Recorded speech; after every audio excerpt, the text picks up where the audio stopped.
दोस्तों, स्वागत है आपका मेरे YouTube चैनल RS अतुल्य पर। आज हम लोग बात करने वाले हैं भारत में राजस्व की स्थापना, राजस्व विभाग की स्थापना। भारत में राजस्व विभाग की स्थापना ब्रिटिश शासन के दौरान सन 1772 ईस्वी में हुई।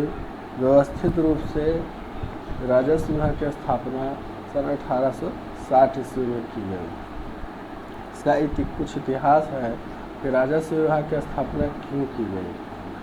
तो ब्रिटिश शासन के दौरान ब्रिटिश सरकार ने सोचा कि राजस्व भूमि जो है कर का एक बहुत बड़ा स्रोत है, तो राजस्व की वसूली करने के लिए राजस्व विभाग की स्थापना की गई। और सन 1860 ईस्वी में राजस्व विभाग की स्थापना होने के बाद सन 1919 के भारत सरकार अधिनियम के तहत ब्रिटिश शासक ने सोचा कि राजस्व कर की वसूली करके बहुत ज़्यादा आय की प्राप्ति की जा सकती है, इसलिए भूमि को राजस्व कर से जोड़ने के लिए राजस्व विभाग की स्थापना की गई।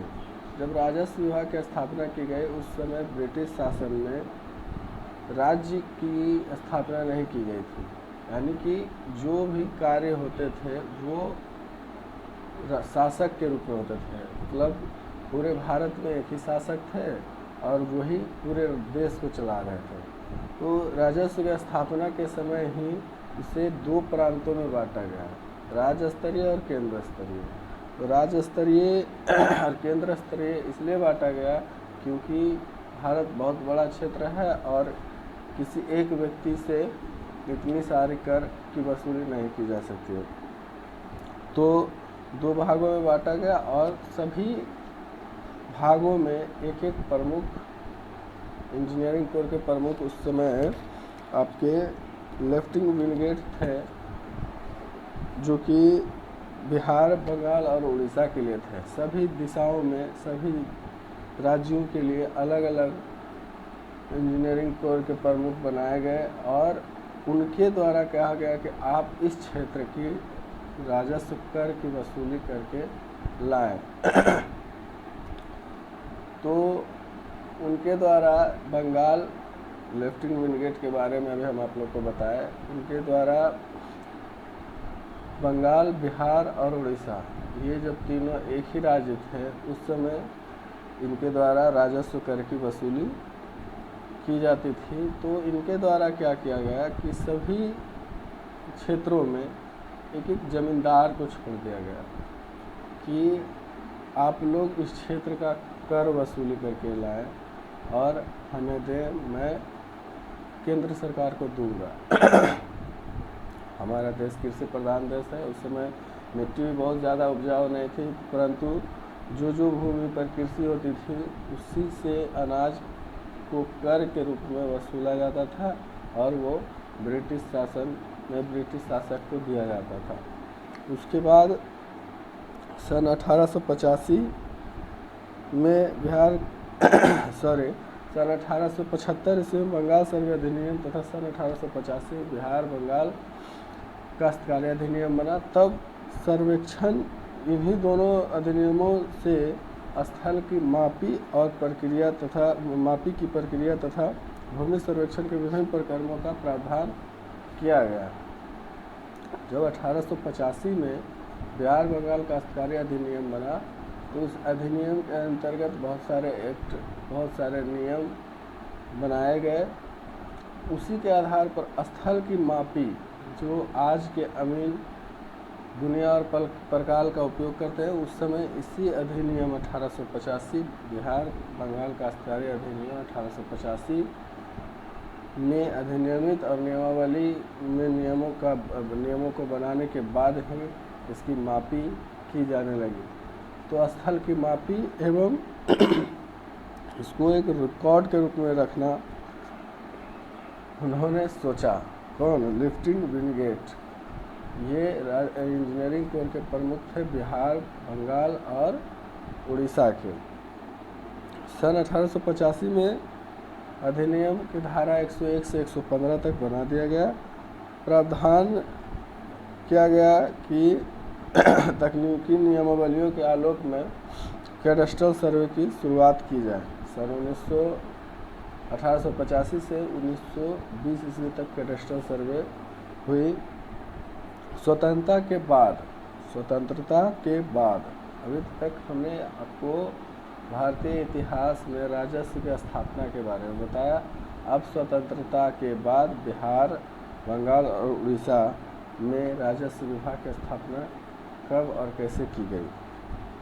स्वतंत्रता के बाद बिहार भूमि सुधार अधिनियम 1950 के प्रावधानों के अनुसार जमींदारों मध्यवर्तियों का उन्मूलन हो गया। उन्मूलन मतलब जमींदारी उन्मूलन खत्म कर दिया गया। आप लोग जानते होंगे कि स्वतंत्रता से पहले जमींदारी थी, किसी का ज़मीन नहीं होता था। जमींदार ज़मीन से कर की वसूली करके सरकार को यानी ब्रिटिश सरकार को देते थे। बस उससे उस ज़मीन को किसी रैयत से या किसी रैयत को उस ज़मीन से कोई मतलब नहीं होता था। सिर्फ उसमें वो उपजाऊ ज़मीन में उपजाते थे और उसका कर राजस्व विभाग ब्रिटिश सरकार को देते थे। उसके बाद जब 1950 में भारत आज़ाद होने के बाद 1950 में जब संविधान बना तो उस समय सभी ज़मींदारों का उन्मूलन हो गया। उन्मूलन के बाद जो है सभी ज़मींदार द्वारा रिटर्न समर्पित किए गए। ज़मींदारी उन्मूलन के पश्चात बिहार सरकार एकमात्र भू मालिक हो गया। मतलब बिहार में बिहार सरकार, बंगाल में बंगाल सरकार, उड़ीसा में उड़ीसा की सरकार। तो बिहार में बिहार सरकार पूरे बिहार की जितनी भी भूमि थी उस सभी का एकलौता मालिक हो गया। बाकी राज्य के जोतदार हो गए। बाकी जो है जितने भी रैयत थे सब जोतदार हो गए। आज भी जो भूमि है उस पर खरीद बिक्री होती है, हमारी हक है। मैंने खरीदा है तो उस पर संविधान के अनुसार मेरा हक है, लेकिन उस भूमि का मालिक आज भी बिहार सरकार या जिस भी राज्य में आप हैं वो उस राज्य के सरकार होते हैं। तभी तो हम लोग से कर की वसूली करते हैं। राजस्व विभाग हम लोग से लगान रसीद के द्वारा लगान की वसूली करते हैं कि नहीं, तो उनकी संपत्ति है तब तो वसूली करते हैं। हमें एक कानून के तहत उपयोग करने के लिए दे दिया गया है कि पहले क्या था कि ज़मींदार आज किसी और से जोत करवा रहा है, कल किसी और को जोत करने दे देगा। लेकिन अब क्या है कि जब मैंने ख़रीदा है तो ये मेरी संपत्ति बन गई है, मैं सरकार को इसका कर दे रहा हूँ। बाकी मैं मेरे इच्छा अनुसार जो है इस पर जब तक मेरी इच्छा है तब तक मैं इसको रखूँगा। जब मेरी इच्छा होगी बेच दूँगा, तभी दूसरे के हाथ में जाएगी। जब तक मेरी इच्छा है मैं रखूँगा और मेरी संपत्ति बनी रहेगी। उसके बाद जमींदारी उन्मूलन के पश्चात राज्य के रैयतों भू मालिकों को सुव्यवस्थित भू प्रबंधन उपलब्ध कराना मुख्य उद्देश्य बन गया। जब बिहार सरकार ने ये सोचा कि सुव्यवस्थित भू प्रबंधन उपलब्ध कराना है, बिहार के जनता को सुव्यवस्थित भू प्रबंधन उपलब्ध कराना है, तभी भू अभिलेख का निर्माण एवं अद्यतीकरण एक प्रमुख दायित्व बन गया। तभी खतियान बनने के लिए सोचा। उसके बाद है कि राजस्व भूमि सुधार विभाग के स्तर से क्षेत्रीय स्तर पर कुछ प्रशासनिक स्वरूप बनाया गया। तो सुव्यवस्थित प्रबंधन के लिए एक प्रशासनिक स्वरूप निर्मित हुआ, जिसमें मंत्री बनाया गया राजस्व भूमि सुधार विभाग के। मंत्री के बाद प्रधान सचिव, प्रधान सचिव के बाद सचिव। इसमें बहुत सारे और भी प्रशासनिक ये स्वरूप हैं, जिसको मैं आप लोगों को वीडियो के माध्यम से ही बता दूंगा। उसके बाद आप लोग की जानकारी के लिए बता दो कि मैंने बता दिया है कि 1772 से 1885 ईस्वी तक क्या हुआ और 1885 से 1950 ईस्वी तक क्या हुआ। अब बात आती है कि 1950 ईस्वी के बाद कैसे जो है अभी तक सन 2021 अभी चल रहा है, 2021 तक राजस्व प्रबंधन कैसे चला। तो जब 1885 में काश्तकारी अधिनियम बन गया था तो धारा 101 से 115 तक बनाई गई। उसमें से कैडेस्ट्रल सर्वे कराया गया। कैडेस्ट्रल सर्वे से खतियान का निर्माण कराया गया कि कौन सा भूमि किस दखलकार के नाम से है और कितना रकबा है, उसकी मापी की गई, पैमाइश किया गया। पैमाइश करने के बाद उसका नक्शा बनाया गया। नक्शा बनाने के बाद जो है सभी रैयतों को उसका खतियान सौंप दिया गया, जो कि आज तक चल रहा है। अब बात आती है बिहार विशेष सर्वेक्षण की। तो बिहार विशेष सर्वेक्षण अधिनियम 2011 नियमावली 2012 बना। उसके बाद जो है रिविजनल सर्वे की शुरुआत, तो रीजनल सर्वे तो 1965 ईस्वी में की गई, लेकिन वो बहुत सारे ज़िलों में सक्सेस नहीं हुआ, जिसके कारण नया अधिनियम 2011 और नियमावली 2012 बनाया गया, जिसे विशेष सर्वेक्षण का नाम दिया गया। विशेष सर्वेक्षण का नाम इसलिए दिया गया क्योंकि ये विशेष तरीके से होने वाला सर्वेक्षण है, जिसमें कि हम लोग दुनिया प्रकाल का उपयोग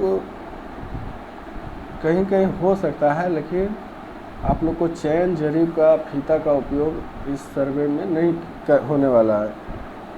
उसके बाद जो है 2011 में अधिनियम और 2012 में नियमावली बनने के बाद जो है सर्वे शुरू किया गया। बहुत सारे ज़िलों में विशेष सर्वेक्षण शुरू किया गया, लेकिन 2017 आते आते इसमें भी बहुत सारी समस्याएं होने लगी। जब बहुत सारी समस्याएं होने लगी तो जानकारी लिया गया कि आखिर ये समस्या क्यों हो रही है। तो समस्या इसलिए हो रही थी क्योंकि फिर से वही काम किया जा रहा था, जरीब से नापी, फीते से मापी की जा रही थी। मापी होने के पश्चात बहुत सारी त्रुटियां हो रही थी, और 1950 से पहले तो भूमि की कोई वैल्यू नहीं थी, लेकिन 1950 में प्रबंधन बन जाने के बाद भूमि की बहुत ज़्यादा वैल्यू हो गई है, जिसके कारण लोगों में झगड़े तनाव बढ़ने लगे सर्वे शुरू होने के बाद। तब सरकार ने फिर बिहार विशेष सर्वेक्षण अधिनियम 2017 और नियमावली 2019 बनाया, जिसमें से कि सभी नक्शों को एवं उसके पैमाइशों को जोड़ा गया तकनीकी से। तकनीकी नियमावली बनाई गई। तकनीकी नियमावली बनाने के बाद जो है उसमें अमीन, जो मालगुजारी वाले अमीन थे, उसको हटा करके सभी डिप्लोमाधारी सिविल इंजीनियरों को नियुक्त किया गया विशेष सर्वेक्षण करने के लिए, जो कि बिहार में लागू है। यह है आपका बिहार विशेष सर्वेक्षण का बहुत सारी जानकारी। अब है कि मैंने आज आप लोग को परिभाषा और इसकी स्थापना और इतिहास बताया। बिहार राजस्व भूमि सुधार विभाग की स्थापना बिहार में 1865 में ही हो गई। तो फ्रेंड, धन्यवाद आप लोगों को ये वीडियो देखने के लिए, और मैं आप लोगों से गुजारिश करूंगा कि आप लोग इस वीडियो को लाइक और सब्सक्राइब करें और मेरे चैनल पर बने रहें। मैं आप लोगों को ज़मीन संबंधित बहुत सारी जानकारी देने वाला हूँ। बिहार में हो रहे विशेष सर्वेक्षण के संबंधित भी मैं आप लोगों को बहुत सारी जानकारी दूंगा और हमेशा अपडेट देता रहूँगा। इसलिए मेरे चैनल को लाइक और सब्सक्राइब जरूर करें। धन्यवाद।